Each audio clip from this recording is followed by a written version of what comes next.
ವೇದವಾಕ್ಯವನೆಲ್ಲ ಮೋಡದಿ ಕನ್ನಡದಿ ಬೋಧಿಸುತ್ತ ಜನರ ವೇದಾಮತಿ ಕೆಡಸಿರುವ ಸಾಧು ನಿಜ ಮುಡಿಗೆ ಮಣಿಯುವೆನೋ ಸಾಧು ನಿಜ ಮುಡಿಗೆ ಮಣಿಯುವೆನು ನಿಜವನ್ನರಿಸುವ ನಿಜ ಗುಣಿಯ ಗ್ರಂಥವನು ನಿಜವಾಗಿ ಬೇಡಿ ನಿಜದೋರ್ಮಲ ಮೊಳಗಿಸುವ ಸುಜನರಿಗೆ ನಿತ್ಯ ನಮಿಸುವೆನೋ ಸುಜನರಿಗೆ ನಿತ್ಯ ನಮಿಸುವೆನು ಬದ್ಧ ಜೀವನಿಗೆಲ್ಲ ಅದ್ವೈತ ಬೋಧಾಗಿ ಸುಂದರನಾಗಿ ಕೈಲಾಸಿ ಜಡಿಸಿದ್ದ ಸಿದ್ಧಾರೂಢರಿಗೆ ನತನಪ್ಪೆ ಸಿದ್ಧಾರೂಢರಿಗೆ ನತನಪ್ಪೆ ಬಾಳ ಬಲವೇನಾಂತಕ್ಕೆ ಸರಿ ಬಾಳ ಗರ್ಜನೆ ಕೇಳುವ ತನಕ ಬಾಳ ಮೂಗುತ್ತಲಿರ್ಪವೇ ಶಾಸ್ತ್ರವೆಂಬುವ ನರಿಗಳು ಬಾಳ ಶಕ್ತಿಯ ಸುಮಗರ್ಜನೆ ಬಾಳ ಕೇಳಿದ ಬಳಿಕ ಕೂಗವು ಬಾಳ ಕೇಳಲು ಬೇಕು ಎಂಬ ಶಾಸ್ತ್ರವನ್ನು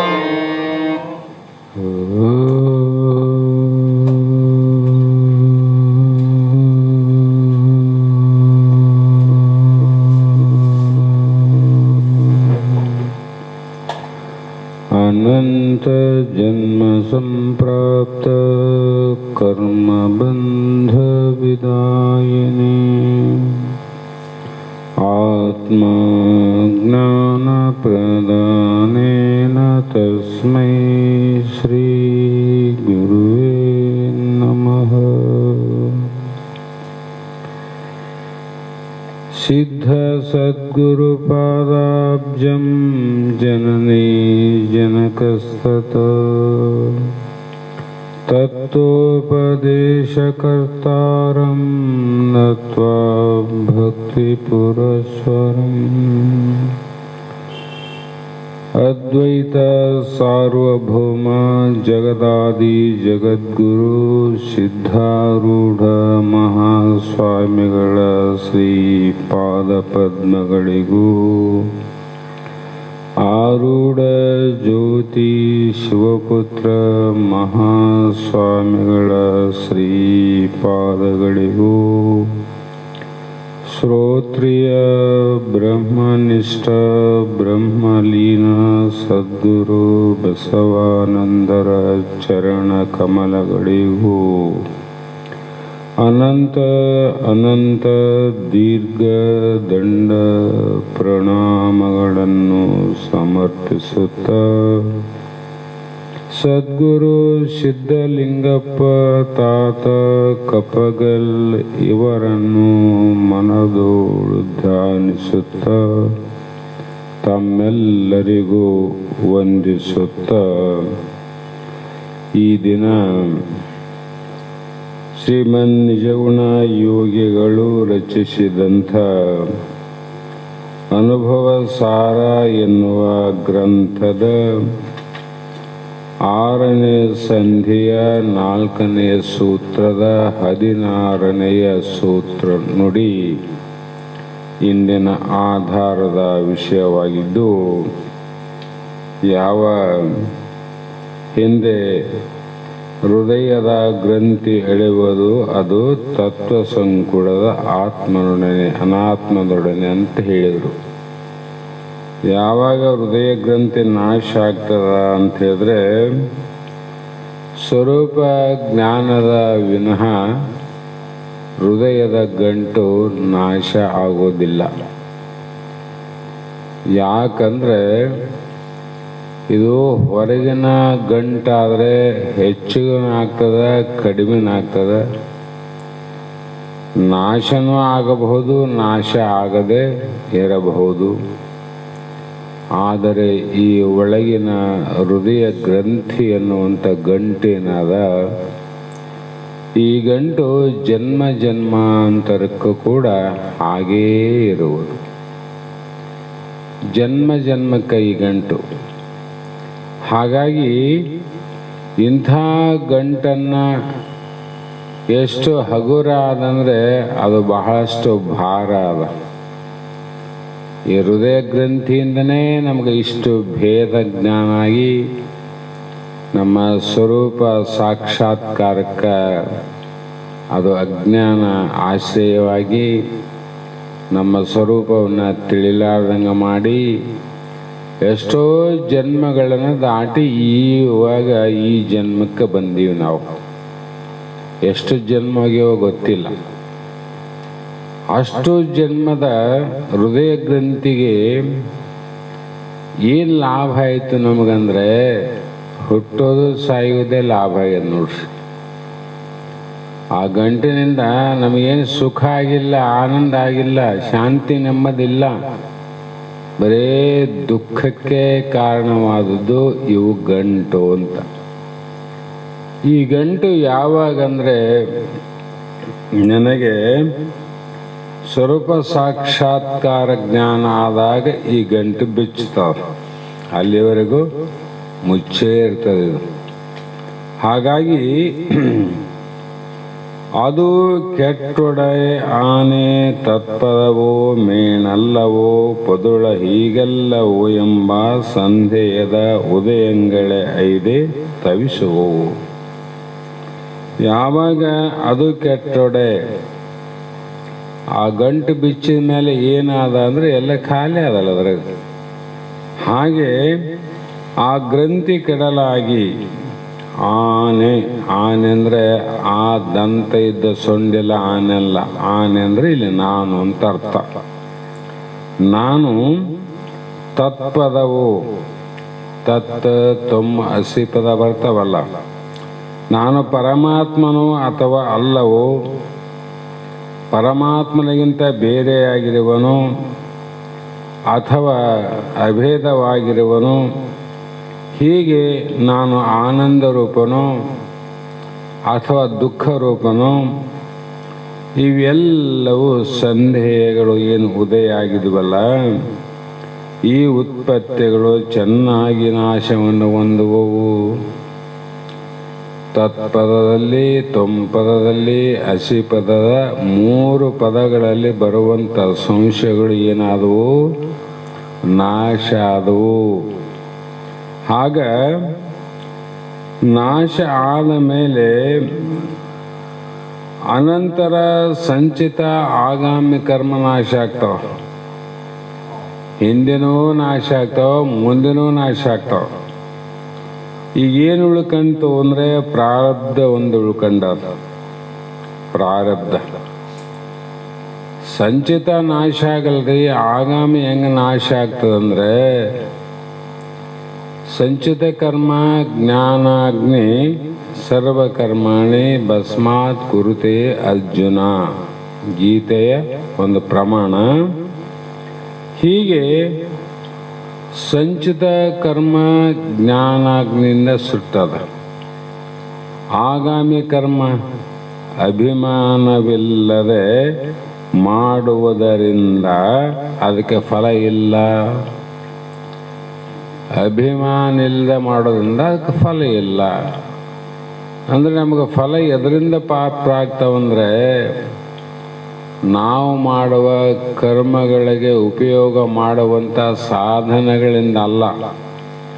ನಾನು ಮಾಡೋನು ಅಂತ ಅಭಿಮಾನ ಅದಲ್ಲ, ಅಭಿಮಾನಕ್ಕೆ ಫಲ.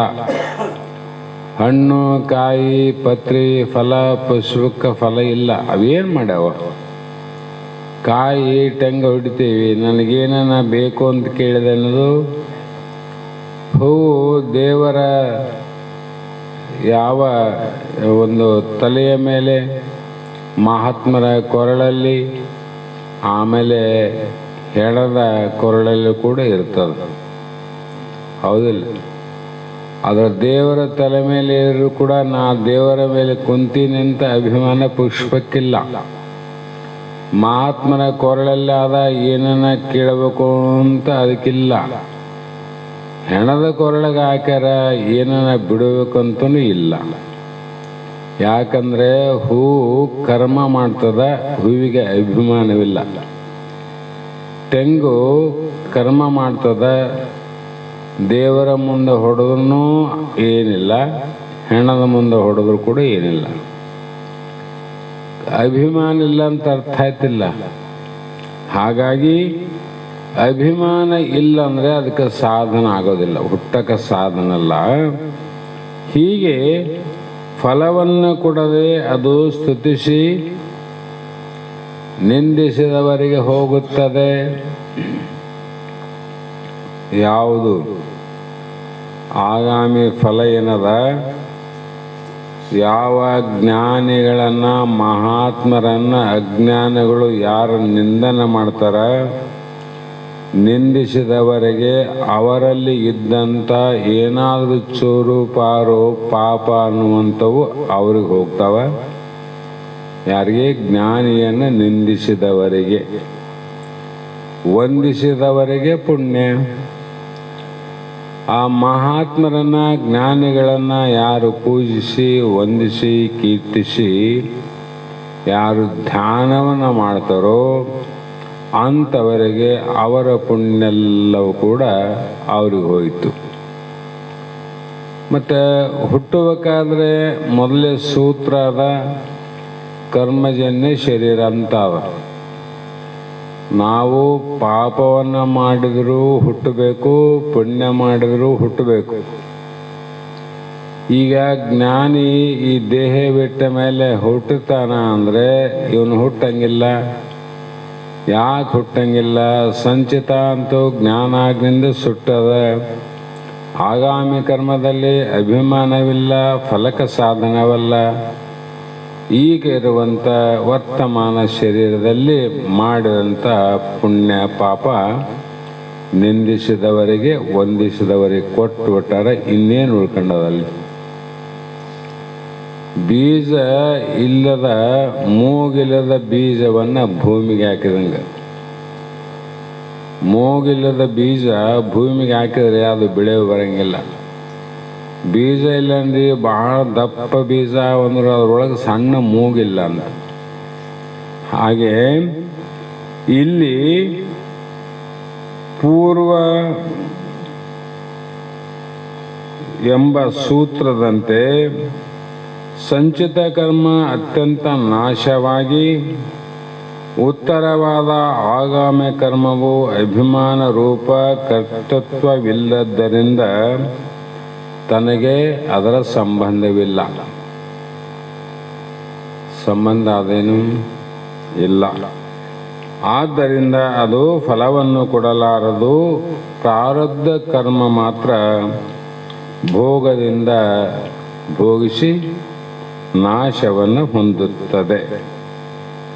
ಹೀಗೆ ಸಂಚಿತ ಆಗಾಮಿ ಪ್ರಾರಬ್ಧ ಕರ್ಮಗಳು ನಾಶವಾದ ಮೇಲೆ ಅಲ್ಲಿ ಏನಾಗ್ತದ ಅಂದರೆ, ಪ್ರಾರಬ್ಧ ಕರ್ಮ ನಿಮಿತ್ತದಿಂದ ಶರೀರ ಇನ್ನು ಬದುಕಿದ್ದರೂ ಕೂಡ ಆ ಸಮಾಧಿ ಸ್ಥಿತಿಗೆ ಹೋದವನು ಜೀವನ್ಮುಕ್ತ ಅಂತ ಹೇಳ್ತಾರೆ ನೋಡಿ. ಯಾರು ಜೀವನ್ಮುಕ್ತ? ಇವನೇ ಜೀವನ್ಮುಕ್ತ. ಹಾಗಾಗಿ ಜೀವ ಆದ ಮುಕ್ತಾಗಿ ನಮಕ್ಕೆ ಜೀವನ್ಮುಕ್ತ ಅಂತಾರೆ. ದೇಹ ಬಿಟ್ಟ ಮೇಲೆ ಮುಕ್ತರಾಗೋದು ವಿದೇಹ ಮುಕ್ತ. ವಿದೇಹ ಮುಕ್ತ ಬೇರೆ, ಜೀವನ್ಮುಕ್ತ ಬೇರೆ. ಈತಗ ಇನ್ನೂ ಜೀವ ಪ್ರಾಣ ಆದ, ಆಗಲೇ ಅವನು ಮುಕ್ತನಾಗ್ಯಾನ. ಆ ಕಾರಣದಿಂದ ಅಲ್ಲಿ ಸಚ್ಚಿದಾನಂದ ಸ್ವರೂಪ ಪ್ರಕಟವಾಗುವುದು. ಯಾವ ಬಹಳ ಆಳವಾಗಿ ತೋಡಿದ ಬಾವಿಯಲ್ಲಿ ಕಲ್ಲು ಮಣ್ಣು ಪ್ರಕಟ ಆಗ್ತಾವ, ಆನಂದ ಆಗ್ತದೇನು?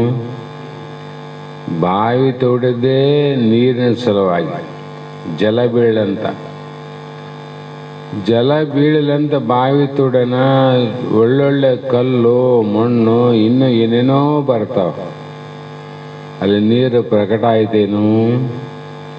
ಅದು ಉಪಯೋಗ ಆಯ್ತೇನು? ಇಲ್ಲ. ಅದರಂತೆ ಇಲ್ಲಿ ಕೂಡ ಸಚ್ಚಿದಾನಂದ ಸ್ವರೂಪ ಪ್ರಕಟ ಆಗದೆ ಬಿಟ್ಟು ಮತ್ತೆ ಬೇರೆ ಏನೇನು ಫಲಭೋಗಗಳು ಪ್ರಕಟ ಆದರೂ ಕೂಡ ಅದು ನಿಷ್ಫಲ.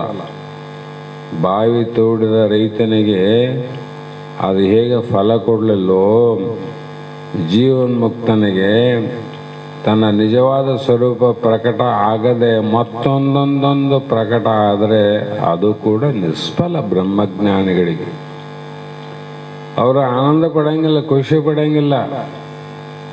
ಅವನು ಎದಕ್ಕೆ ಬೇಗ ನೀರಿನ ಸೊಲೆ ತೋಡನ, ನೀರಿನ ಬದಲು ಸ್ವಲ್ಪ ಏನ ಸಂಪತ್ತು ಸಿಕ್ಕರೆ ಸಿಗ್ಬೋದು, ಅದರಿಂದ ಅವನಿಗೆ ಆನಂದ ಆಯ್ತೇನು? ಅವನಿಗೆ ಬೇಕಾದ ನೀರು. ಅದರಂತೆ ಈ ಸಾಧನೆಯಲ್ಲಿ ಹೋಗುವಾಗ ಅನಂತ ಎಡರು ತೊಡರುಗಳು ಬರ್ತಾವ.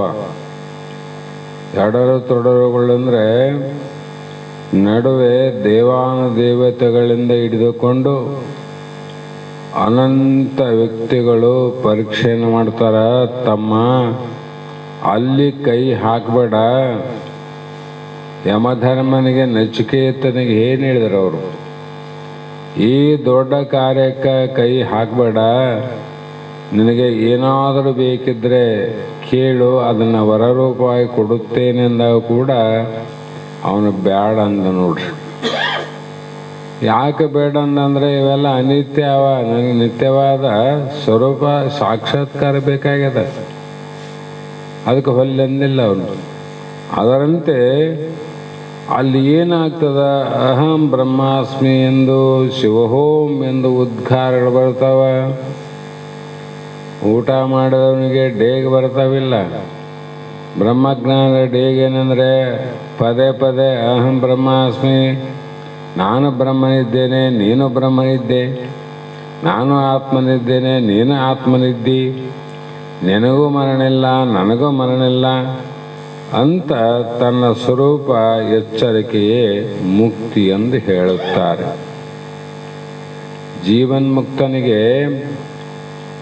ಸ್ವರೂಪದಲ್ಲಿ ಎಚ್ಚರಿಕೆ ಇರ್ತದ.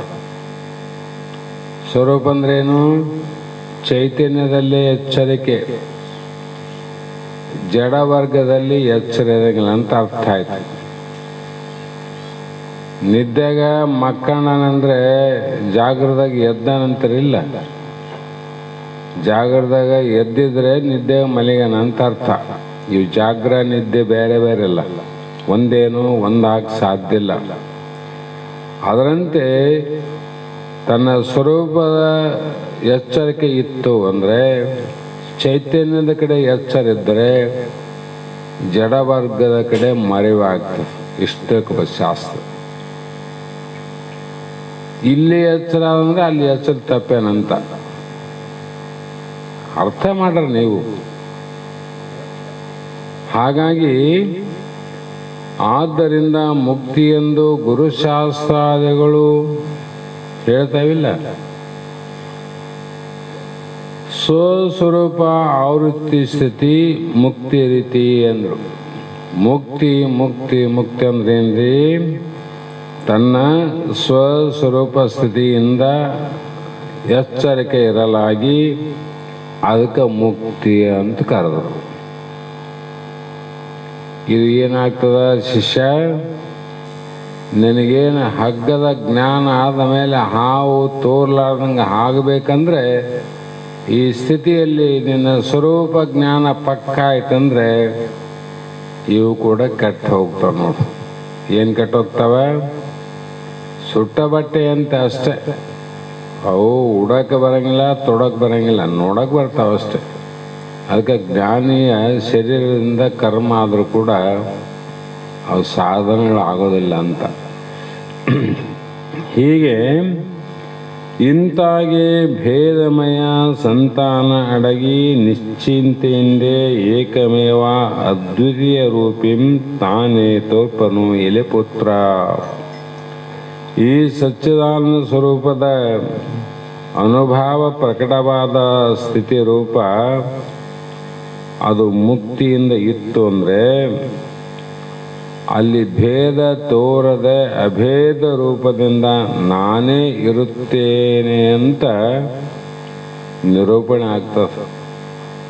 ಯಾಕಂದ್ರೆ ಹೇ ಶಿಷ್ಯನೇ, ಈ ನಿಜ ಸ್ಥಿತಿ, ಈಗ ಮೇಲೆ ಹೇಳಿದ ನಿಜ ಸ್ಥಿತಿ ಯಾವುದು? ಮುಕ್ತಿ ಸ್ವರೂಪದಿಂದ ಇರಲಾಗಿ. ಎಲ್ಲಿರಲಾಗಿ? ಮುಕ್ತಿ ಸ್ವರೂಪದಿಂದ ಇರಲಾಗಿ ಭೇದಮಯ ಸಂತಾನವು. ಸಂತಾನ ಎಲ್ಲ ನಿಸ್ಸಂತನಾಯ್ತು ನೋಡ್ರಿ. ಕೆಲವು ಮಂದಿ ಶಾಪ ಕೊಡಂಗಿಲ್ಲ ಲೌಕಿಕದಲ್ಲಿ. ಚಿಟಿಗೆ ಮುರಿತಾರ, ಏನೇನ ಮಾಡ್ತಾರ, ನಿಮ್ಮ ಸಂತಾನ ಹಾಳಾಗಲಿ, ಹತ್ತಿ ಬಿತ್ತಿ ಹೋಗಲಿ, ಏನೇನೋ ಅಂತಾರಲ್ಲ. ಆ ಸಂತಾನ ಹಾಳಾಗೋದಿಲ್ಲ, ಮತ್ತೆ ಹೆಚ್ಚಾತವು. ನಾವು ಹಾಳಾಗ್ಲಂದ್ರೆ ಹಾಳಾತವ ನಾವು. ಆದರೆ ಈ ಸಂತಾನ ಏನದಲ್ಲ, ಇಲ್ಲಿ ಜೀವ ಈಶ್ವರ ಭೇದ, ಜೀವ ಬೇರೆ ಈಶ್ವರ ಬೇರೆ, ಅದು ಒಂದು ಭೇದ. ಜೀವರಲ್ಲಿ ಭೇದ, ಜೀವರಲ್ಲಿ ಭೇದ ಅದ. ಅವನು ಶ್ರೀಮಂತ, ನಾನು ಬಡವ, ಅವನು ಭಿಕ್ಷುಕ, ನಾ ದಾನಿ, ನಾ ಧರ್ಮಿ, ನಾನು ಅಜ್ಞಾನಿ, ನೀ ಜ್ಞಾನಿ, ಅವಿಲ್ಲ. ಮತ್ತು ಜೀವ ಜಡ ಭೇದ, ಜೀವ ಚೈತನ್ಯ ಅದ, ದೇಹ ಜಡ ಅದ. ಅದ್ಯಾಕೆ ಜಡ ಆಯಿತು, ಇದ್ಯಾಕೆ ಚೈತನ್ಯವಾಯಿತು, ಇದೊಂದು ಭೇದ. ಜಡ ಭೇದ. ಗಿಡದಲ್ಲಿ ಭೇದವಿಲ್ಲ, ಮರಗಳಲ್ಲಿ ಭೇದ, ಮನುಷ್ಯರಲ್ಲಿ ಭೇದ. ಶಿವಜೀವರಲ್ಲಿ ಭೇದ ಮಾಡೋದೇನು ದೊಡ್ಡಾಗದು? ಇವು ಸಣ್ಣ ಭೇದನೇ ನಮಗೆ ಕಿತ್ತಿ ಹಾಕೋದಾಗವಂತು. ಇವೆಲ್ಲ ದೊಡ್ಡ ಭೇದ ಅಂತಿದು. ಯಾಕಂದ್ರೆ ಆಕಾರ ಇಲ್ಲಲ್ಲ. ಆಕಾರ ಇದ್ರೆ ಇಂಥ ಗಿಡ ಅಂತ ಹೇಳ್ಬೋದು ನಾವು. ಮಾವಿನ ಗಿಡ, ಬೇವಿನ ಗಿಡ ಅಂತ ಹೇಳಕ್ಕೆ ಬರ್ತದೆ. ನಿರಾಕಾರವಾಗಿರ್ತಕ್ಕಂಥ ಜೀವ ಮತ್ತು ಪರಮನ ಭೇದ ಏನದಲ್ಲ, ಇದನ್ನ ಕಂಡು ಹಿಡಿಬೇಕಾಗಿತ್ತು ಅಂದರೆ ಮತ್ತೆ ಎಲ್ಲಿಗೆ ಹೋಗ್ಬೇಕು? ಗುರುಶಾಸ್ತ್ರಾದಿಗಳಿಗೆ ಶರಣ ಹೋಗ್ಬೇಕು. ಹೀಗೆ ಈ ಪಂಚಭೇದಗಳು ಹೇಗಾವಂದ್ರೆ ಸ್ವಪ್ನದಂತೆ ಮಿಥ್ಯೆ ಅಂದ್ರು. ಕನಸು ನಮ್ಮೆಲ್ಲರಿಗೆ ಬಿದ್ದಾವ, ಮುಂದೂ ಬಿಡ್ತಾವ, ಇಲ್ಲಂತಲ್ಲ. ಆ ಕನಸು ಸತ್ಯನೋ ಮಿಥ್ಯನೋ ಸುಳ್ಳೆ ಅಂತ. ತಿರಕನೋರ್ವ ಊರ ಮುಂದೆ ಕನಸ ಕಂಡೆ ಅಂತ ನಮ್ಮ ಶಾಲೆಗೆ ಬರ್ತಿತ್ತು. ಒಬ್ಬ ತಿರುಕ ಊರ ಮುಂದೆ ಮನೆ ಭಿಕ್ಷೆ ಬೇಡವನಿಗೆ ತಿರುಕ ಅಂತಾರ. ಅವನಿಗೆ ಒಂದು ದಿನ ಆಯಿತು, ಕನಸು ಬಿತ್ತು.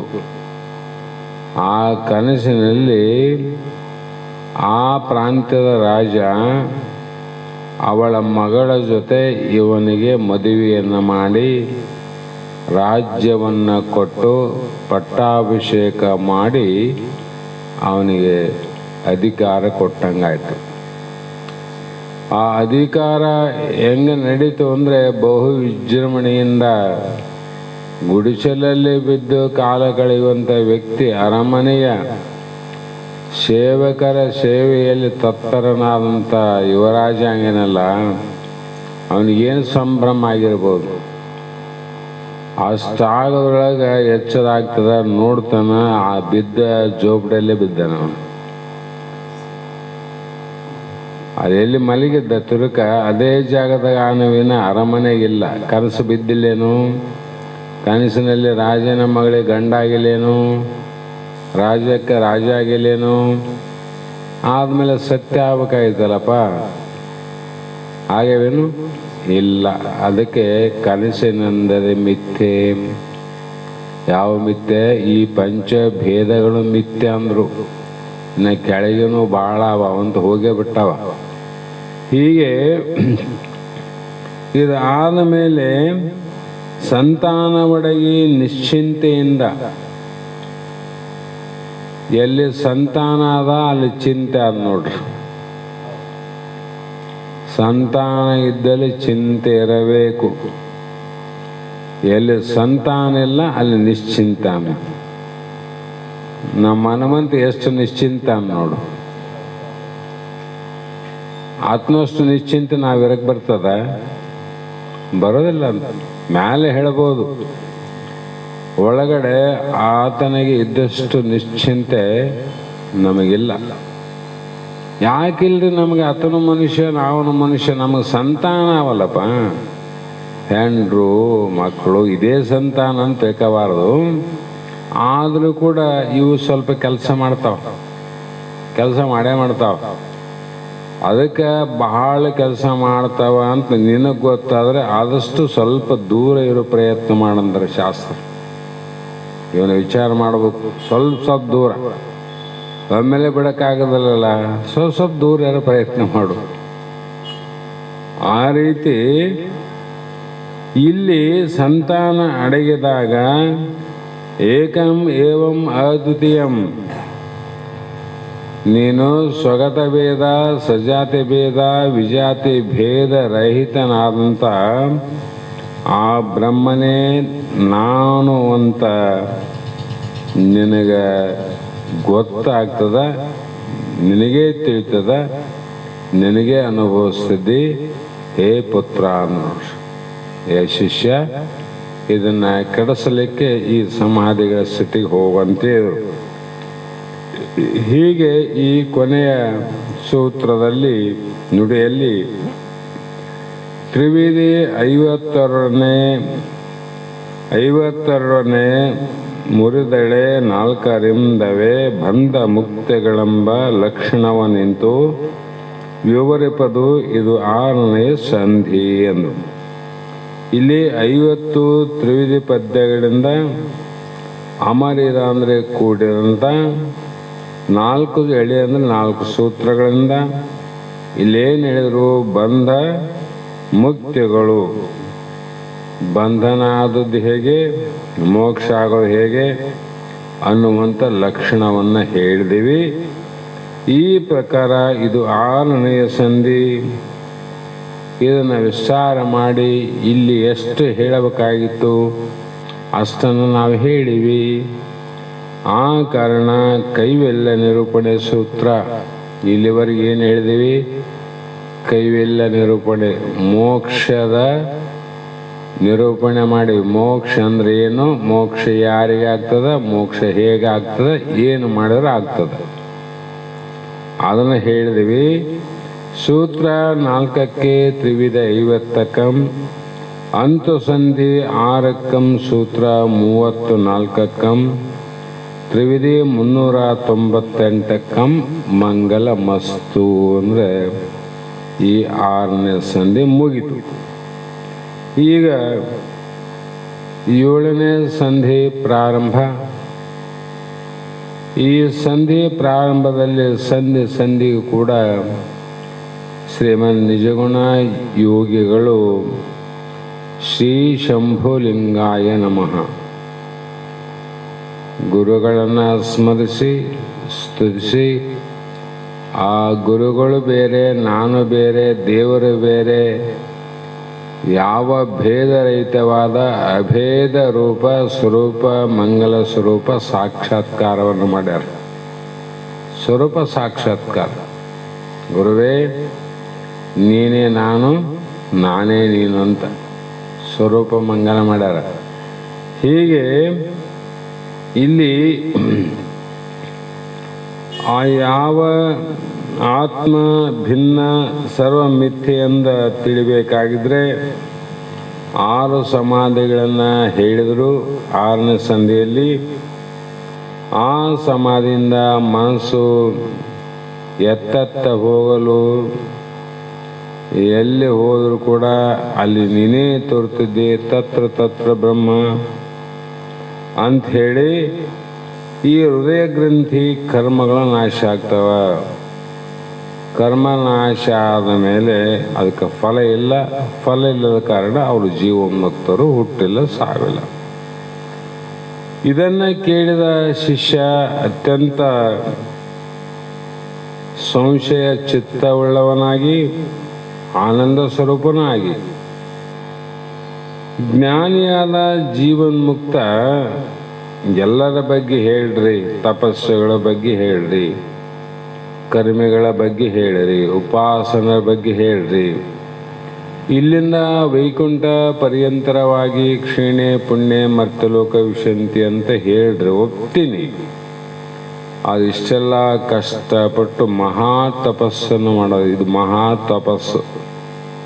ತನ್ನ ಸ್ವರೂಪ ಸಾಕ್ಷಾತ್ಕಾರವನ್ನು ಮಾಡಿಕೊಳ್ಳುವ ಸುವಿವೇಕದಿಂದ ಮನುಜ ಕುಲದ ಜನನದ ಲಾಭವಾಗುವುದು ಆರು ನಾನೆಂದು ತಿಳಿಯುವುದು. ಆ ಮನುಷ್ಯ ದೇಹವನ್ನು ತೊಟ್ಟು ಬಂದು ನಾವು ಯಾರಂತ ವಿಚಾರ ಮಾಡಕ್ಕೆ ಹೊರಟಿವಲ್ಲ, ಇದು ಮಹಾ ತಪಸ್ಸು. ಉಳಿದ ತಪಸ್ಸುಗಳು ತಪಸ್ಸೇವಿನ ಮಹಾ ತಪಸ್ಸು ಅಂತ ಹೇಳಬಾರ್ದು. ಆ ಎಲ್ಲ ತಪಸ್ಸು ಮಾಡಿದವರು ಜನ್ಮಾಂತರಕ್ಕೆ ಬರ್ತಾರಿಲ್ಲ. ಇದು ಜನ್ಮದಿಂದ ಬಿಡುಗಡೆಯಾಗಿ ಮೋಕ್ಷವನ್ನು ಪಡೆದರಂದ್ರೆ ಈ ತಪಸ್ಸು ದೊಡ್ಡದೋ ಆ ತಪಸ್ಸು ದೊಡ್ಡದು ಅಂತ ನೀವೇ ವಿಚಾರ ಮಾಡಬೇಕು. ಹಾಗಾಗಿ ಇಲ್ಲಿ ಏನದ, ಜೀವನ್ಮುಕ್ತ ಜೀವಿಸಿಕೊಂಡಿರಬಾರದಪ್ಪ. ಉಳಿದವ್ರು ಏನೇನಾಗಲಿ, ಜೀವನ್ಮುಕ್ತ ಯಾವಾಗ ಸ್ವರೂಪ ಸಾಕ್ಷಾತ್ಕಾರ ಆಯ್ತಲ್ಲ, ಆವಾಗ ಶರೀರ ಬಿದ್ದು ಹೋಗ್ಬೇಕು. ಅವನು ಇರಬಾರದು, ತೋರಬಾರದು ದೇಹ. ಅಂದರೆ ಜ್ಞಾನವು ಅಜ್ಞಾನವನ್ನು ನಾಶ ಮಾಡಿದ್ದರಿಂದ ಏನಾಯಿತು? ಜ್ಞಾನ ಅಜ್ಞಾನವನ್ನು ನಾಶ ಮಾಡದ. ನೀವೇ ಹೇಳಿರಿ, ನಾನು ಕೇಳೀನಿ, ಅದು ಅನುಭವ ಅಲ್ಲ. ಅಜ್ಞಾನ ಕಾರ್ಯ ಯಾವುದು? ಶರೀರ ಎದರ ಕಾರ್ಯ ಅಂದರೆ ಕಾರಣ ಅಜ್ಞಾನ. ಅಜ್ಞಾನ ಕಾರಣ, ಕಾರ್ಯ ಶರೀರ. ಎಷ್ಟು ಮಹಾತ್ಮರು ತಿಳಿಸಿ ಹೇಳ್ತಾರೆ, ಶರೀರ ಹುಟ್ಟಿ ಬರಕ್ಕೆ ಕಾರಣ ಏನು ಏನು ಏನು ಅಂದ್ರೆ ಅಜ್ಞಾನ ಅಜ್ಞಾನ ಅಜ್ಞಾನ ಅಂತ ಡಂಗೂರು ಸಾರ್ತಾರೆ. ಆದರೆ ನಾವು ಕರ್ಮವನ್ನ ಅಜ್ಞಾನವನ್ನ ನಾಶ ಮಾಡಿಕೊಳ್ಳುವ ಅಪೇಕ್ಷೆ ನಮಗಿಲ್ಲ. ಬಹಳ ಜನಕ್ಕೆ ಅದೇನು. ಹಾಗಾಗಿ ಸಮಕಾಲದಲ್ಲಿ, ಜ್ಞಾನದ ಸಮಕಾಲದಲ್ಲಿ ದೇಹ ನಾಶ ಆಗಕ್ಕೆ ಹೋಗೇ ಬಿಡ್ಬೇಕು ನೋಡು. ಹೀಗೆ ಆಗಲಿಲ್ಲ ಅಂದರೆ ಅವನು ಜ್ಞಾನಿ ಮುಕ್ತನೆಂದು ಹೇಳಬಹುದು. ಆದರೆ ಆಗದಿದ್ದರೆ ಹೆಂಗೆ ಹೇಳ್ತೀರಿ? ಮುಕ್ತ ಅಂತ ಹೆಂಗೆ ಹೇಳ್ತೀರಿ? ನಾವು ಬದುಕಿವಿ, ನಾವು ತಿಳ್ಕೊಂಡಿವಿ. ಮತ್ತು ಆತ ಬದುಕೇನಂದರೆ ಅವನಿಗೆ ಅಜ್ಞಾನ ಅನ್ನೋದು ಆದಂತ ಆಯ್ತಲ್ಲ. ಇನ್ನು ಕಾರಣ ಶರೀರ ಅಲ್ಲ, ಅಜ್ಞಾನ ಕಾರಣ, ಕಾರ್ಯ ಶರೀರ. ಶರೀರ ಆದಂದಮೇಲೆ ಅಜ್ಞಾನ ಅಂದೈತೆ, ಅರ್ಥನೇ ಆಯ್ತಲ್ಲ. ಹೊಗೆ ಬರ್ತದ್ರಿ ಇನ್ನಂದ್ರೆ ಬೆಂಕಿ ಆದಂತ ಅರ್ಥ ಆಯ್ತಲ್ಲ. ಅವನ ಪ್ರಶ್ನೆ, ಹೊಗೆ ಬರ್ತದಂದ್ರೆ ಬೆಂಕಿ ಇದ್ರೆ ಬರ್ತದೋ ಇಲ್ಲ ಬರ್ತದೋ? ಹಾಗಾಗಿ ಇಲ್ಲಿ ಅಜ್ಞಾನ ಇದ್ರೆ ಶರೀರ ಆದಂತರೋ ಅದು ಇಲ್ಲ ಅಂತರೋ? ಆದ ಅಂತ ಅರ್ಥ ಆಯ್ತು. ಆದ ಅಂದಮೇಲೆ ಅವನು ಮುಕ್ತ ಅಂತ ಹೆಂಗೆ ಹೇಳಬೇಕು? ಹೇಳಕ್ ಬರ್ತದೇನು ಅನ್ನುವಂಥ ಪ್ರಶ್ನೆ. ಇವನಿಗೆ ಮುಕ್ತಿ ಆಗಿದೆ, ಇವನಿಗೆ ಇಲ್ಲ ಅಂತ ಹೆಂಗೆ ತಿಳಿಬೇಕಪ್ಪ? ಹಾಗಾಗಿ ಅರಿತ ಕೂಡಲೇ ಈ ದೇಹಕ್ಕೆ ಏನಾಗಬೇಕು ಅಂದರೆ ನಾಶವು ಆಗಬೇಕಾಗಿತ್ತು. ಯಾಕಾಗಲ್ಲ? ಬೆಂಕಿ ಕಟ್ಟಿಗೆ ಹಾಕಿದ ಮೇಲೆ ಸುಟ್ಟು ಹೋಗ್ತದೋ ಹಂಗೆ ಇರ್ತದೋ? ಸುಟ್ಟ ಹೋಗ್ಬೇಕಲ್ಲ, ಅನುಭವಕ್ಕಾದ. ಜ್ಞಾನಾಜ್ಞಂತಿ ಸರ್ವಕರ್ಮ ಅಂತೀರಿ, ಆ ಕರ್ಮದ ಉಳ್ಕೊಂಡದ ಮತ್ತೆ ಮುಕ್ತ ಅಂತೀರಿ. ಅವ್ರು ಹೇಳಿದ ತಲೆಗೆ ಬಂದಿಲ್ಲ. ಅವ್ರೇನು ಹೇಳಿದ್ರು? ಜ್ಞಾನಾಗ್ನಿ ಸರ್ವಕರ್ಮಾಣಿ ಭಸ್ಮಾತ್ ಕುರುತೋ ಅರ್ಜುನ. ಪ್ರಾರಬ್ಧವನ್ನು ಬಿಟ್ಟು ಸುಟ್ಟಿರ್ತದಂತ ಅವ್ರು ಹೇಳಿದರು. ಏನು ವಸ್ತು ಹಿಡ್ಕೊಂಡು ಪ್ರಶ್ನೆ ಮಾಡ್ತಾನ.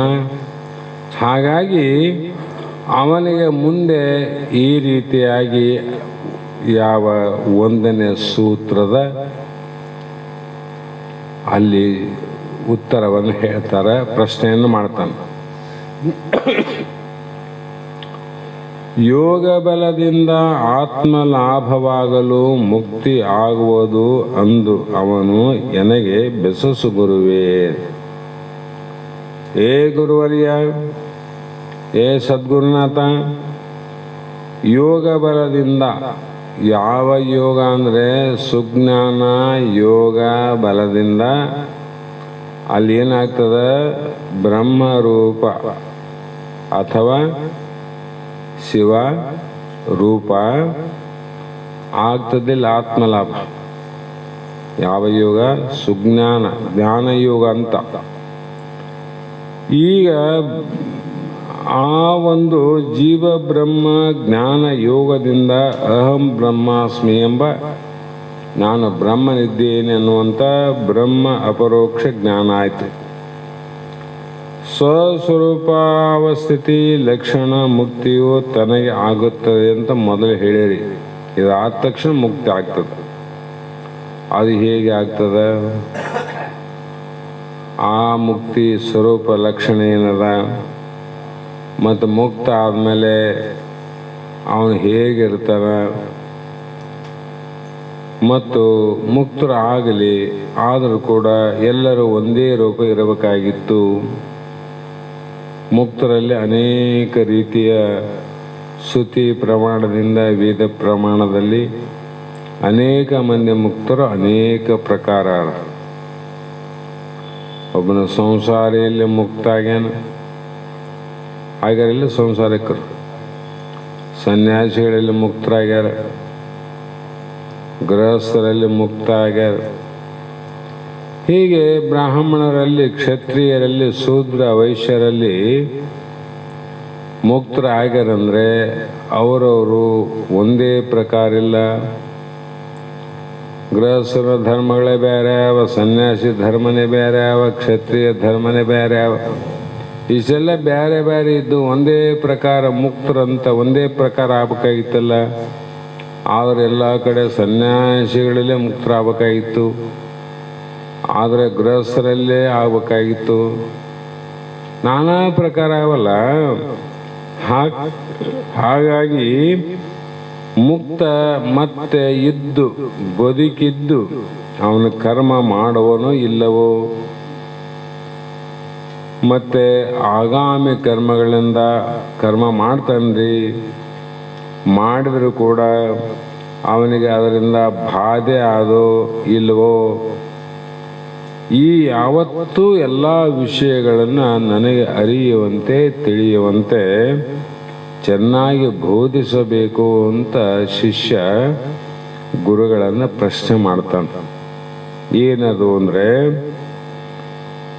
ವರಚಿತ್ ಪ್ರಕಾಶಂಗೆ ಚಿರಮುಕ್ತಿ ಕೋಶಂಗೆ ದುರಿತನಾಶಂಗೆ ಗಿರೀಶಂಗೆ ಉಮೇಶಂಗೆ ಗುರು ಶಂಭುವಿಗಂ ನಥನಪ್ಪೆ.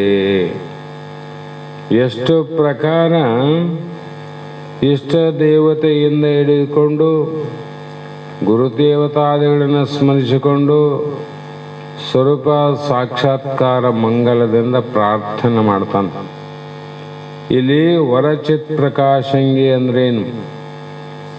ಪ್ರಕಾಶ ಬೇರೆ, ವರಚಿತ್ರ ಪ್ರಕಾಶ ಬೇರೆ. ಸೂರ್ಯ ಶಶಿರೋಚಿ ಕಿರಣಗಳಿಂದ ಐದಿ ನಾಶವಾಗದ ಅಜ್ಞಾನ ತಿಮಿರವಂ ನಿನ್ನ ನಸುನೋಟದಿಂದ ಕೆಡಿಸಿರ್ಪೆ ಗುರುವರಿಯನ್ನ ನಿಂದ. ಸೂರ್ಯನ ಪ್ರಕಾಶ ಅಲ್ಲ, ಚಂದ್ರನ ಪ್ರಕಾಶ ಅಲ್ಲ, ಅಗ್ನಿಯಿಂದ ಆಗೋ ಪ್ರಕಾಶ ಅಲ್ಲ. ಇದು ನಿನ್ನ ಸ್ವಯಂ ಪ್ರಕಾಶ ಅಂದ್ರೆ ಸ್ವಯಂ ಪ್ರಕಾಶ. ಜಾಗ್ರದಲ್ಲಿದ್ದ ಪ್ರಕಾಶ ಸ್ವಪ್ನದಲ್ಲಿದ್ದ ಪ್ರಕಾಶ ಸುಸುಪ್ತಿ ಅವಸ್ಥೆಯಲ್ಲಿ ಅದ. ಅದಕ್ಕಾಗಿ ನೀನು ನಿತ್ಯ ಶುದ್ಧ ಬುದ್ಧನಾಗಿ ಮುಕ್ತನ ಸ್ವರೂಪನಾದಂಥ ಪರಮಾತ್ಮನೇ ಅಥವಾ ಗುರು ಶಂಭುಲಿಂಗನೇ ಎಲ್ಲಿ ವಾಸ ಆಗ್ಯಾನ ಅಂತಂದರೆ, ಅದು ಎಲ್ಲಿ ವಾಸ ಆಗಿಲ್ಲ. ಎಲ್ಲಿಯಾನ ಪರಮಾತ್ಮ ಬರ್ತಾನೆ, ತಗ ಪೇಟೆ ಸುಗ ಬರ್ತಾನೆ. ಆ ಪೇಟೆ ಒಳಗೆ ಇಡಬಾರ್ದಪ್ಪ, ಮುಂದಿರ್ಬೇಕು, ಲಾಸ್ಟಿಗೆ ಇಟ್ಬಿಡ್ಬೇಕು. ಒಮ್ಮೆಲೆ ಈ ಪರಮಾತ್ಮ ನಾವು ಏನು ಅಂತ ತಿಳ್ಕೊಂಡ್ವಂದ್ರೆ ಆ ಶಂಭುಲಿಂಗನ ಎಲ್ಲಿ ಆನಂದ್ರೆ ನಮ್ಮೆಲ್ಲರ ದೇಹದಲ್ಲೇ ಭಗವಂತ ಪರಮಾತ್ಮನ. ಅದಕ್ಕೆ ಪ್ರಮಾಣ ಏನ್ರಿ ಅಂದರೆ ಏಕೋ ದೇವ ಸರ್ವಭೂತೇಶು ಗೂಢ. ಎಲ್ಲ ವ್ಯಕ್ತವಾಗುವಂಥ ಎಲ್ಲ ಜೀವರಾಶಿಗಳಲ್ಲಿ ಅವ್ಯಕ್ತವಾಗಿ, ಗೂಢ ಅಂದ್ರೆ ಗುಪ್ತವಾಗಿ ಯಾರ ಅಂದರೆ ದೇವ ಅಂದ್ರೇನು ಆ ಪರಮಾತ್ಮನ. ಅದಕ್ಕೆ ನಮ್ಮ ಶರೀರದಲ್ಲಿ ಹೇಗ ಅನ್ನೋದಕ್ಕೆ ಒಬ್ಬ ಮಹಾತ್ಮರು ಒಂದು ಪದವನ್ನು ನಡ್ಯಾರ. ಅದನ್ನು ನಮ್ಮ ಗುಡಬಲು ಸುಗಪ್ಪ ಹಾಡಲಿ. ಅದು ಸಾಂದರ್ಭಿಕವಾದ ಹಾಡು. ಪ್ರಾರಂಭ ಮಾಡ್ರಿ.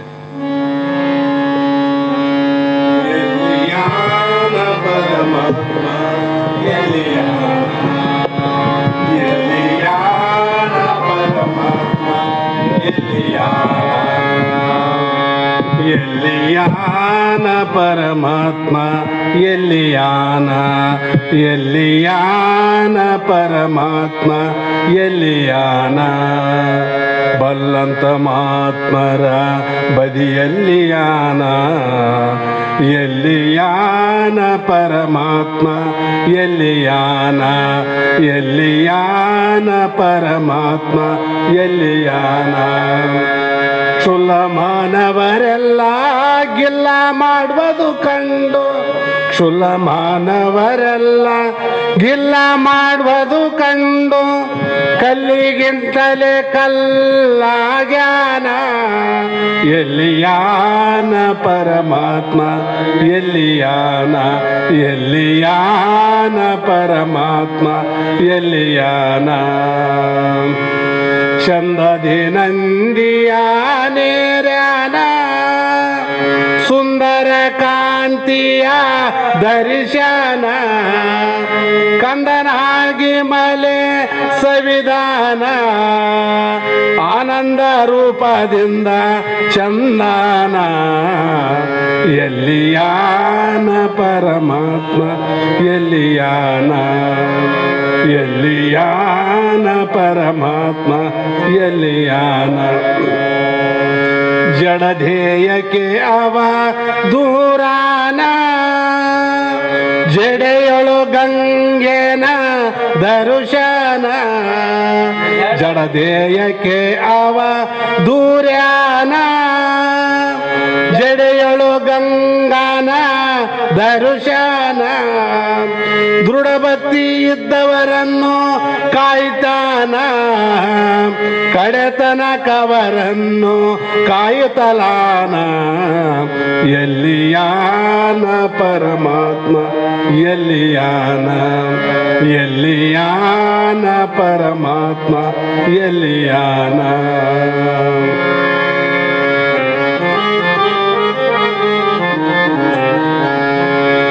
ತಿಂತಿಣೆ ಮಠದೊಳು ವಾಸವಾಗ್ಯಾನ, ಭಕ್ತಿ ಇಟ್ಟು ನಡೆದವರಿಗೆ ಕಾಣುತ್ತಾನ, ಎಲ್ಲಿಯಾನ ಪರಮಾತ್ಮ ಎಲ್ಲಿಯಾನ ಪರಮಾತ್ಮ ಎಲ್ಲಿಯಾನ.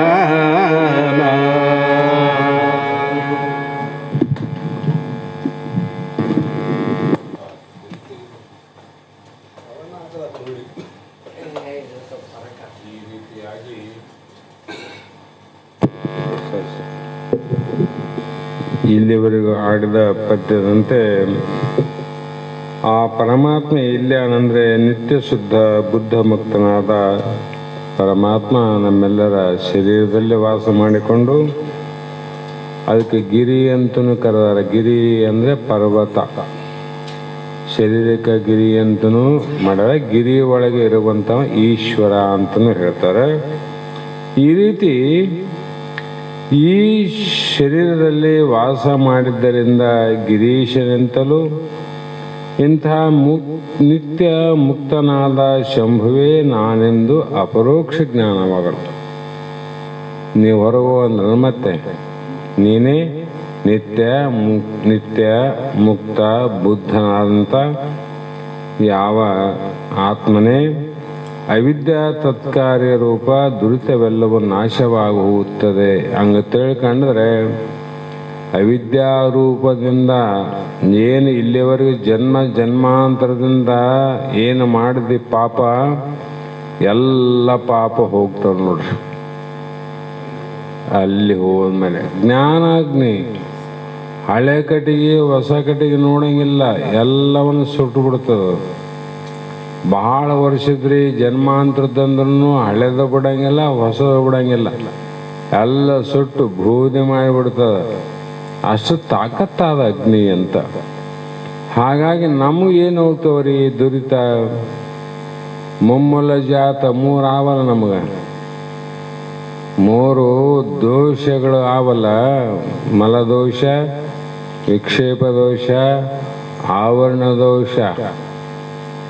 ಆಧ್ಯಾತ್ಮಿಕ, ಆದಿಭೌತಿಕ, ಆದಿದೈವಿಕ ಅನ್ನುವಂಥ ಎಲ್ಲ ಪಾಪಗಳು ಕೂಡ ನಾಶವಾಗಿ ಇಂಥ ಜ್ಞಾನ ಶಕ್ತಿಯಿಂದ ಯುಕ್ತನಾದ ಗುರು ಶಂಭುಲಿಂಗನೇ ನಮ್ಮ ಹೃದಯ ಅರವಿಂದದಲ್ಲಿ ಪ್ರತ್ಯಗಾತ್ಮ ರೂಪದಿಂದ ಯಾವಾಗಲೂ ನೋಡ್ರಿ. ಯಾವಾಗಲೂ ಅಂದ್ರೇನು? ನೀನು ತಾಯಿ ಗರ್ಭದಾಗಿದ್ದವನು ಆನ, ಅಸ್ಥಿತೆ ಜಾಯಿತೆ ಅಂದಾಗೂ ಆನ, ವರ್ಧತೆ ಆದಾಗೂ ಆನ, ಪರಿಣಮತೆ ಆದಾಗ ಆನ, ಈ ರೀತಿ ಅಪಕ್ಷೇತ ಆದನು ಆನ, ವಿನಶ್ಯತೆ ಆದಾಗೂ ಆನ ಅಂತ. ಮತ್ತು ಅವನು ನಾನು ಎಲ್ಲದ್ರಾಗ ನಾನೀನೆಂದ್ರೆ ನಾವು ಬರೀ ದೇಹದ ಗೇಣಿನಿಂದ ದಪ್ಪ ಕ್ಷೀಣ ಅವನ ಬಣ್ಣ ರೂಪವನ್ನು ನೋಡಿ ಅವನ ಅಳತೆ ಮಾಡ್ತೀವಿ ವಿನ ಆತ್ಮನಿಗೆ ಏನಾದ? ನಾಮಿಲ್ಲ, ರೂಪಿಲ್ಲ, ಬಣ್ಣಿಲ್ಲ, ಅವನೇ ನೀನಾಗಿದ್ದೀ. ಈ ರೀತಿ ಆ ಪರಮಾತ್ಮನಿಗೂ ನನಗೂ ಭೇದವಿಲ್ಲಂತ ತಿಳಿಯುವುದೇ ನಮಸ್ಕಾರ ರೂಪಮಂಗಲ ನೋಡ್ರಿ. ಭಾಳ ಸಲ ಹೇಳಿನಿ ನಾನು, 2 ಸಲ ಭಾಳ ಸಲ ಹೇಳಿನಿ. ಕೇಳಾಗ ಒಮ್ಮೊಮ್ಮೆ ನೆನಪಾತ್ ನಿಮ್ಗೆ. ಇವು ಸದಾಕಾಲ ಉಳಿಬೇಕು. ಏನೊಬ್ಬ ಗುರು ಉಂಟು ಎಂದೊಡೆ ಅವನ ಶಿಷ್ಯನಲ್ಲ, ನನಗೊಬ್ಬ ಶಿಷ್ಯ ಉಂಟು ಎಂದೊಡೆ ಅವನ ಗುರುವಲ್ಲ ಅಂತ ಎಲ್ಲಿ ಹೋಯ್ತಿದ್ದು? ಇದು ಎಷ್ಟು ಸಲ ಹೇಳಿನಿ ನಾನು. ಅಲ್ಲಿ ಯಾಕೆ ಗುರುವಿನಲ್ಲಿ ಅದೇ ಆದ, ಶಿಷ್ಯನಲ್ಲಿ ಅದೇ ಆದಲ್ಲ, ಶಂಭುಲಿಂಗನೇ. ಬೇರೆ ಇದ್ರಲ್ಲಪ್ಪ ಭೇದ ಮಾಡಕ. ಹಾಗಾಗಿ ಆ ಒಂದು ಅಭೇದ ದುಃಖ ರೂಪ ಸ್ಥಿತಿಯಿಂದಿರುವುದೇ ಮಂಗಲವಾಗಿದೆ ಎಂಬ ಭಾವ. ಭೇದದಿಂದ ದುಃಖ ಆಗಿತ್ತಿಲ್ಲ, ಅಭೇದದಿಂದ ಆನಂದವಾಗಿ ಇಲ್ಲಿ ಜೀವನ್ಮುಕ್ತ ಲಕ್ಷಣವನ್ನು ವಿಚಾರ ಮಾಡಿಕೊಂಡು ಶಿಷ್ಯ ಹೇಳಿನಲ್ಲ, ಜೀವನ್ಮುಕ್ತ ಅಂದ್ರೆ ಯಾರು, ಹೆಂಗಿರ್ತಾನ, ಕರ್ಮ ಮಾಡ್ತಾನೋ ಇಲ್ಲೋ. ಆದ್ದರಿಂದ ಚಿರಮುಕ್ತಿ ಕೋಶಂಗೆ ಅಂತ ಹೇಳಿದಾಗ ಇಲ್ಲಿಯೂ ಕೂಡ ಅನಂತ ರೀತಿಯಿಂದ ನಿತ್ಯ ಮುಕ್ತ ಕೋಶಂಗೆ ಅನ್ನಬೇಕು. ಚಿರಮುಕ್ತ ಅಂದರೆ ನಿತ್ಯ. ಯಾಕಂದರೆ ಇಲ್ಲಿ ಅನ್ನಮಯ ಕೋಶ, ಪ್ರಾಣಮಯ, ಮನೋಮಯ, ವಿಜ್ಞಾನಮಯ, ಆನಂದಮಯ ಕೋಶಗಳ ಒಳಗಿರುವ ಈಶ ನೋಡು. ಒಳಗಿರುವ ಈಶ. ಹೊರಗಿಲ್ಲೇನು? ಹೊರಗು ನಾನ, ಒಳಗು ನಾನ. ಒಳಗೆ ತಿಳ್ಕೊಳ್ಳೋಕೆ ಅನುಕೂಲ ಅದ, ಹೊರಗೆ ತಿಳಿಯೋಕೆ ಬ್ರಹ್ಮಾಂಡ ಭಾಳ ವಿಶಾಲ ಅದ. ಅದನ್ನು ತಿಳ್ಕೊಳ್ಳೋಕೆ ಪ್ರಯತ್ನ ಮಾಡಬೇಡ, ಪಿಂಡಾಂಡವನ್ನು ತಿಳಿ ಅಂತ ಮಹಾತ್ಮರು ಇಲ್ಲಿವರೆಗೂ ಹೇಳ್ತಾ ಬಂದರು. ಈಗ ಮುಂದೆ ಶಿಷ್ಯ ಗುರುಗಳನ್ನು ಕುರಿತು ಸ್ತುತಿ ಮಾಡ್ತಾನ. ಸಗುರು ಏವ ಎಂಬ ನಗರೋ ಅಧಿಕವೆಂಬ ನಿಗಮ ಸಂಸಿದ್ಧ ಗುರುವರ್ಯ ಜಯತೆಂದು ಪಗಳಿ ಭಿನ್ನೈಷದನು ಸೋನು. ಆ ಶಿಷ್ಯ ಗುರುವಿಗೆ ಮತ್ತೆ ಸಗುರಂ ಏವ ಎಂಬ ಅಂತ ಮಾತಿನಲ್ಲಿ ಸಗುರ ಮೇವಾಭಿಗಚ್ಚತೆ ಸಮಿತ್ಪಾಣಿ ಶ್ರೋತ್ರಿಯಂ ಬ್ರಹ್ಮನಿಷ್ಠಂ ಅಂತ ಒಂದು ಪ್ರಮಾಣ ಕೊಟ್ಟರು. ಅಂದರೆ ಆತನಲ್ಲಿ ಅರಳೆ ಕಟ್ಟಿಯನ್ನು ಪಾಣಿ ಕೈಯಲ್ಲಿ ತಗೊಂಡು ಶಿಷ್ಯ ಶ್ರೋತ್ರಿಯ ಬ್ರಹ್ಮಶ್ರಾದ ಗುರುಗಳನ್ನು ಕುರಿತು ಶರಣು ಹೋಗಿ ಗುರುಗಳು ಶಿಷ್ಯನಿಗೆ ಏನುಂಟು ಮಾಡಿದರು ಅಂದರೆ ಶಿವಯೋಗ ಸಂಪದವನು. ಎಂಥ ಸಂಪತ್ತು? ಶಿವಯೋಗದ ಸಂಪತ್ತು. ಹಾಗಾಗಿ ಇಲ್ಲಿ ಶಿವನೇ ಮೊದಲಾದವರು ತಮ್ಮಿಂದ ಬೇರೆಯಾದ ಅನಿತ್ಯ ಲೋಕಾಂತರ ಭೋಗಗಳನ್ನು ಕೊಡುತ್ತಾರೆ. ದೇವರೇನು ಮಾಡ್ತಾರೆ ಅಂದರೆ ಆಯಾ ಲೋಕದ ಭೋಗವನ್ನು ಕೊಡ್ತಾರೆ. ಶ್ರೀಮಂತರು ಏನನ ಕೊಟ್ಟರೆ ಇಟ್ಟು ಹೊಲ ಮನೆ ಬಂಗಾರ ಕೊಡ್ತಾರೆ. ರಾಜರು ಭೂಮಿ ಸೀಮೆ ಕೊಡ್ತಾರೆ. ದೇವತೆಗಳು ಸ್ವರ್ಗಲೋಕದ ಭೋಗ ಕೊಡ್ತಾರೆ. ಇಷ್ಟೇ ಅಲ್ಲ, ಆದರೆ ಶಿವಯೋಗ ಸಂಪದವನ್ನು ಕೊಡೋಂಗಿಲ್ಲ. ಶಿವಜೀವರ ಏಕತ್ವದ ಸಂಪತ್ತೇನದ, ಆ ಸಂಪತ್ತು ಹೇಗಿದೆ ಅಂದರೆ ಧನವ ಗಳಿಸಬೇಕು ಇಂಥದ್ದು. ಆಗಲೇ ಹೇಳಿ ಸುಗಪ್ಪ. ಹೀಗೆ ಶ್ರುತಿ ಉಂಟು, ವೇದ ಪ್ರಮಾಣ ಉಂಟು. ಹೀಗೆ ವೇದಗಳೇ ಗುರುಗಳನ್ನು ಕೊಂಡಾಡ್ತಾವೆ. ನೀನ್ಯಾರಂತ? ವೇದಗಳೇ ಗುರುವನ್ನು ಕೊಂಡಾಡ್ತಾವಂದರೆ ವೇದಗಳಿಗೆ ಶಂಕರನ ವಿನ ಗುರು ವೇದಗಳಿಗೆ ಕಿಂಕರನಲ್ಲ. ವೇದಗಳ ಮೇಲೆ ನರ್ತನ ಮಾಡ್ತಾರಂತ ಬ್ರಹ್ಮಜ್ಞಾನಿಗಳು. ವೇದಗಳೇ ಅವ್ರ ಮಂಟಪ. ಬಯಲಾಟ ಆಡಿ ಹೆಂಗೆ ಕಾಲಲ್ಲೇ ಕುಣಿತೀವಿ, ವೇದಗಳನ್ನು ಕೆಳಗಿಟ್ಟು ಮೇಲೆ ನರ್ತನ ಮಾಡ್ತಾರಂತ ಬರೆದಾರೆ. ಅಂಥ ಮಹಾತ್ಮರು ನಮ್ಮಂಥ ಅಲ್ಪಜ್ಞಾನಿಗಳಿಗೆ ಕಿಂಕರ ಆತಾರೇನವರು? ಸಾಧ್ಯನೇ ಇಲ್ಲ ಅಂತ. ಹಾಗಾಗಿ ಇಂಥ ಅಸಾಧಾರಣವಾದ ಬೋಧ ಶಕ್ತಿಯುಳ್ಳ ಗುರುನಾಥನೇ ನೀನು ಇರುವ ಕಾರಣ ಅಂತ ಆತನನ್ನು ಕೊಂಡಾಡಿ ನಿನಗೆ ಜಯವಾಗಲಿ. ಶಿಷ್ಯನಿಂದ ಯಪ್ಪ ನಿನಗೆ ಜಯವಾಗಲಿ. ಭಾಳ ಮಂದಿ ಫೋನ್ ಮಾಡಿದ್ರೆ ಕೇಳ್ತಾರೆ, ನೀವು ಆರಾಮಿರಿ ಏನಂತ ಕೇಳಿದ್ರೆ ಯಪ್ಪ ನಾವು ಆರಾಮಿಲ್ಲ, ನೀನು ಆರಾಮಿದ್ರೆ ಸಾಕಂತಾರೆ. ನಮಗೆ ಹೇಳ್ತಾರೆ ಇಲ್ಲಿ, ಯಾಕೆ ನೀವಿರಬಾರ್ದೇನಂದ್ರೆ ಇಲ್ಲಪ್ಪ ನೀವು ಆರಾಮಿದ್ರೆ ನಾವೆಲ್ಲ ಆರಾಮಿರ್ತೀವಿ ಅನ್ನೋ ಮಾತಿನ ಭಾವವಿನ ಮತ್ತೇನದ್ರಾಗ ಹುಡುಕಂಗಿಲ್ಲ. ಹೀಗೆ ಈಶ್ವರನಿಗಾಗಲಿ ಜಯವಾಗಲಿ ಎಂದು ಶಿಷ್ಯ ಭಕ್ತರು ಅನ್ನಬಹುದೇ? ಗುರುವಿಗೆ ಶಿಷ್ಯರು ಭಕ್ತರು ಅನ್ಬೋದನಪ್ಪ. ಅವ್ರ ಆಶೀರ್ವಾದ ಮಾಡಂಗತ್ತಲ್ಲ. ಅಂದರೆ ಇವರು ಅವರಿಗೆ ಆಶೀರ್ವಾದ ಮಾಡಿದಂತೆ ಆಗೋದಿಲ್ಲ. ಇವರಿಗೆ ಆ ಸಾಮರ್ಥ್ಯನೂ ಇಲ್ಲ. ಹೀಗೆ ಜಯವಾಗಲಿ ಅನ್ನುವುದು ಯೋಗ್ಯವಲ್ಲ ಅಂತಂದರೆ ಕೂಸು ತಾಯಿಗೆ ಆರೋಗ್ಯವಾಗಲಿ ಅಂತ ಮೊದಲೇ ಹೇಳಿವಲ್ಲ. ಕೂಸು ತಾಯಿಗೆ ಏನು ಬಯಸ್ತ? ಆರೋಗ್ಯವಾಗಲಿ. ಯಾಕೆ? ತಾಯಿ ಆರೋಗ್ಯವಾಗಿದ್ದರೆ ನಾನು ಆರೋಗ್ಯವಾಗಿರ್ತೀನಿ. ತಾಯಿಗೆ ಅನಾರೋಗ್ಯ ಆದರೆ ನನಗೆ ದುಃಖ ಆಗ್ತದೆ ಅನ್ನೋ ಭಾವದಿಂದ ಶಿಶು ತಾಯಿಯ ಆರೋಗ್ಯವನ್ನು ಬಯಸದಂತೆ ಶಿಷ್ಯರ ಭಕ್ತರು ಗುರುವಿನ ಆರೋಗ್ಯವನ್ನು ಬಯಸ್ತಾರೆ. ಅವ್ರು ಚಲೋ ಇದ್ರೆ ಆಯ್ತಪ್ಪ ಹೀಗಂತ ಅರ್ಥ ಮಾಡುವಿನ ಅವರೇ ಇವರಿಗೆ ಆಶೀರ್ವಾದ ಮಾಡ್ತಾರಂತ ಅರ್ಥ ಮಾಡಂಗಿಲ್ಲ ಅನ್ನೋ ಮಾತನ್ನು ಹೇಳಿದರು. ಇಲ್ಲಿಗೆ ಸಮಯ ಆಗದ.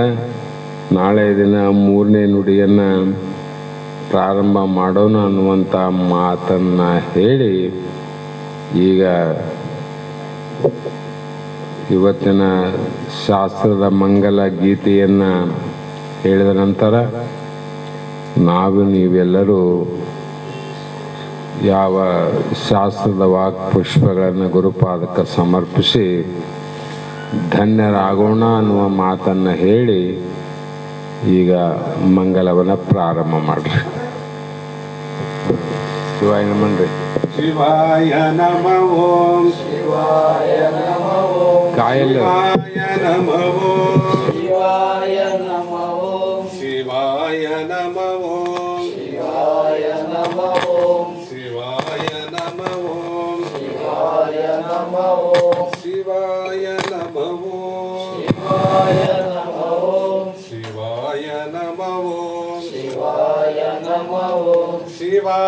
ನಮಃ ಓಂ ಶಿವಾಯ ನಮಃ ಓಂ